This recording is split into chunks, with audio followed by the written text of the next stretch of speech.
This is a raid guide on how to do the Silken Court boss, the 7th boss in the Nerub-ar Palace in The War Within. The first thing you should know is that these two bosses share the same health pool, so it doesn't matter which one you damage, you'll be damaging them both essentially. Now the skinny boss cannot be moved and it will instead jump around the room, so wherever possible you should try tank them together by bringing the big one to the skinny one. There will be 3 phases to this fight, and the best place to use Bloodlust is at the beginning. You're going to want to assign players for binding webs because you're going to need 1 line for normal and 2 lines for heroic, but we'll get there soon. In phase 1, tanks will need to taunt swap on every piercing strike from the big boss. The tank on the skinny boss will need to have Poison Bolt dispelled regularly because it will deal damage over time. The raid is going to want to spread out for the green circles to avoid stacking damage. You're going to want to dodge the big boss's Impaling Eruption cone, as it will impale you to the spot with a stun, and other players will have to damage it and destroy the spike to release you. There'll also be 3 scarab ads that will spawn and fixate on random players. You're going to want to try get these on top of the bosses to nuke them and cleave them down. Don't let them hit their fixated targets though, as they deal ramping damage to them. On heroic, these scarabs will get a reoccurring damage reduction buff, so only attack them when they don't have this reduction active. A major part of this phase is web bombs. Now, web bombs will appear as these, basically webs with a little ball bomb in the middle of like the entire web thing. When the big boss gets to 90 energy, you're going to want to get those assigned paired players, so in groups of 2, to stand in a web bomb or in the web around it, and then one of them walk into the center to set off the web bomb, and this will bind them together with the, binding webs basically debuff. So you don't want to break this binding, and you should also know that it does deal damage over time as you are bound like this, so do watch your health and make sure you're not dying. At 100 energy, the big boss will do Reckless Charge through the middle of the room. This is where you're going to be using that web binding, and you're just going to, stand one on the left, one on the right, and you're going to block the pathway from the boss so that he doesn't hit the other side. This is going to stop his charge. On normal difficulty, you only need 1 web line to stop him. On heroic difficulty, you're going to need 2 web lines because he'll just go straight through the first one. If you do miss this, it's going to deal a massive amount of raid damage and probably successfully kill a few people. If you stop this charge successfully, the big boss will be stunned for around 10 seconds or so, and will also take 100% more damage during this time, so save your burst for this moment.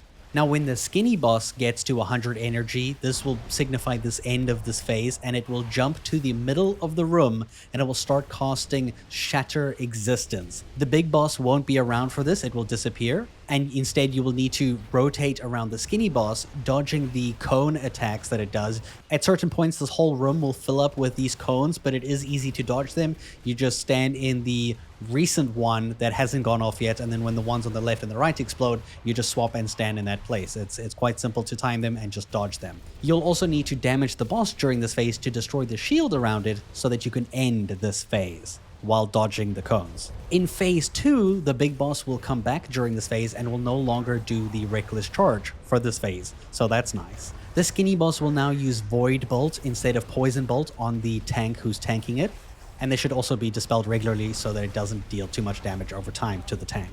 The skinny boss will also be doing a cone attack this time that you can just dodge. It's quite simple, you just don't be in the way. The skinny boss will also be casting Web Vortex, where it will pull in all the players to its location and then tether everybody to a random player. And the boss will also do an AoE explosion that is marked by like a purple ring around it, so you're going to have to run away from the center and also break the tether with your other player at this point, because that binding web does damage over time to, when you're webbed. During this phase, 3 players will also be getting the Stinging Swarm debuff. And this is a debuff that can be dispelled, and it will transfer to the next closest player, or ideally the skinny boss. If the skinny boss is the closest thing to you, this debuff will go towards it, which is what you want. You need to dispel all 3 debuffs from each of the 3 players while they are standing next to the skinny boss, because this is required in order to interrupt Cataclysmic Entropy, which is a spell that it will cast in the middle of the room that will wipe the raid if it goes through. Now, you're only going to want to dispel that final debuff, the 3rd debuff, during this cast, so that it can interrupt the cast. If this cast goes off or you dispel everything before this cast happens, you're going to wipe the raid. So at this point, it's actually best to have everybody else target the big boss and stay away from the skinny boss so that the debuffed players can get close to the skinny boss without any other players being near them to accidentally transfer the debuff to them. Healers need to dispel carefully here, as each dispel will deal raid-wide damage, so it's best not to dispel all 3 debuffs at once, unless you're, ready to take that kind of damage. Once the big boss gets to 100 energy, the skinny boss will then disappear, and the big boss will go to the center of the room and start casting Spike Storm around the room. These are going to be various shapes of rings in a kind of a crazy pattern. You're going to want to dodge these while damaging the boss to destroy his shield so that you can end the phase. If you do get hit by one of these rings, you will be impaled and stunned and need to be, freed by other players, and you're probably going to die. After this, you're going to go into phase 3. The skinny boss will then return again, and the big boss will continue the reckless charge mechanic from phase 1.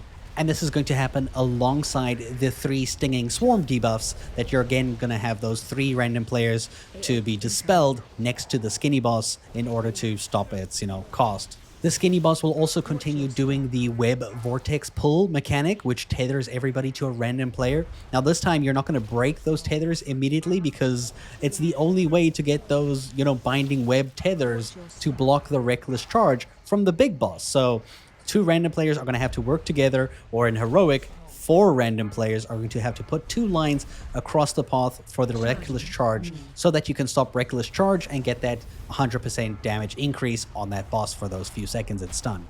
The big boss will also be casting a room-wide rings to dodge, but it's an easier pattern. It's very similar to what we've done in previous dungeons and raids.